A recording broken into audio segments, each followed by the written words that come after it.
بسم اللہ الرحمن الرحیم۔ بسم اللہ الرحمن الرحیم۔ السلام علیکم دوستو، کیا حال ہیں؟ ٹھیک ہیں؟ آج ہمارا 20واں سبق ہے، تو عبارت پڑھتے ہیں۔ وَلِلتَّبْيِينِ نَحْوُ قَوْلِهِ تَعَالَى فَاجْتَنِبُوا الرِّجْسَ مِنَ الْأَوْثَانِ أَيِ الرِّجْسَ الَّذِي هُوَ الْأَوْثَانُ وَلِلزِّيَادَةِ نَحْوُ قَوْلِهِ تَعَالَى يَغْفِرْ لَكُم مِّن ذُنُوبِكُم۔ اب ترکیب دیکھیں، وہ عاطفہ ہے، للتبیین جار مجرور مل کر ظرف مستقر ہو کر من محذوف کی خبر مبتدا خبر جملہ اسمیہ خبریہ ہو گیا۔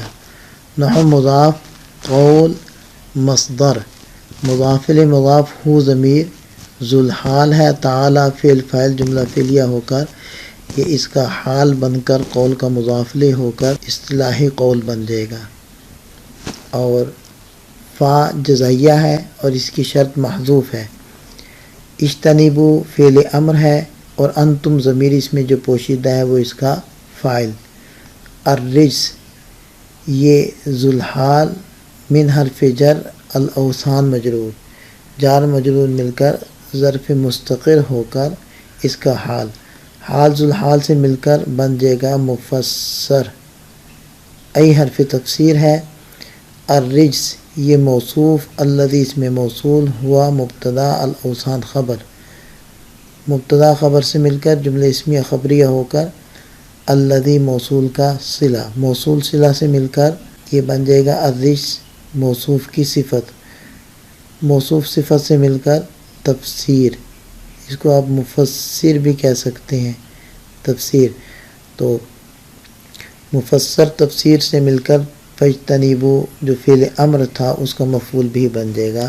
تو فعل امر اپنے فاعل اور مفعول بھی سے مل کر جملہ فعلیہ انشائیہ ہو کر بن جائے گا قول کا مقولہ، قول مقولہ سے مل کر نحو کا مضاف الیہ، مضاف الیہ سے مل کر مثال ہو کی خبر، مبتدا خبر جملہ اسمیہ خبریہ ہو گیا۔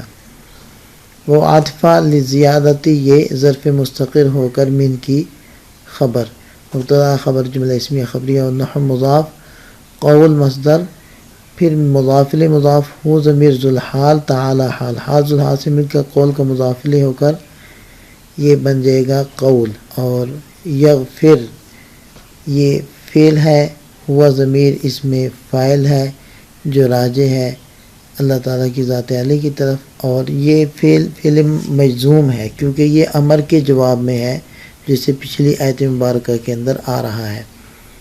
تو لکم یہ جار مجرور میں کہ یغفر فعل کے متعلق ہو جائے گا، من حرف جر ہے، ذنوب مضاف، کم ضمیر مضاف الیہ، مضاف الیہ سے مل کر مجرور، جار مجرور مل کر یغفر فعل کے متعلق ہو گیا، فعل اپنے فاعل اور دونوں متعلقوں سے مل کر جملہ فعلیہ خبریہ ہو کر مقولہ، قول اپنے مقولہ سے مل کر نحو کا مضاف الیہ ہو کر مثالوں کی خبر اور مبتدا خبر جملہ اسمیہ خبریہ ہو گیا۔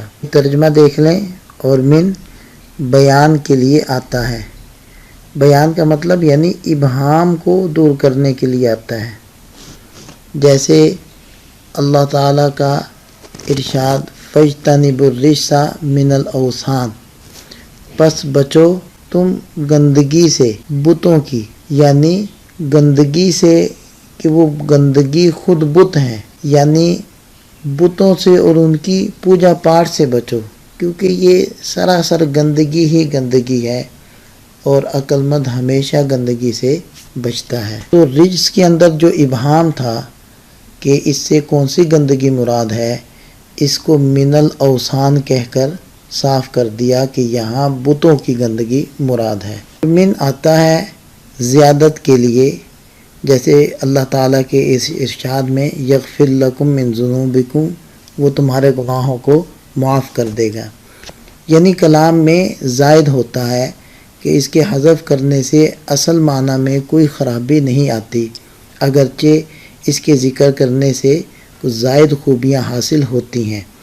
لہذا یغفر لکم من ذنوبکم کے اندر یعنی اللہ تعالیٰ تمہارے گناہوں کو بخش دے گا، تو اس میں اگر آپ من کو حذف بھی کر دیں تو پھر بھی معنی میں کوئی خرابی واقع نہیں ہوگی اور معنی جوں کا توں باقی رہے گا۔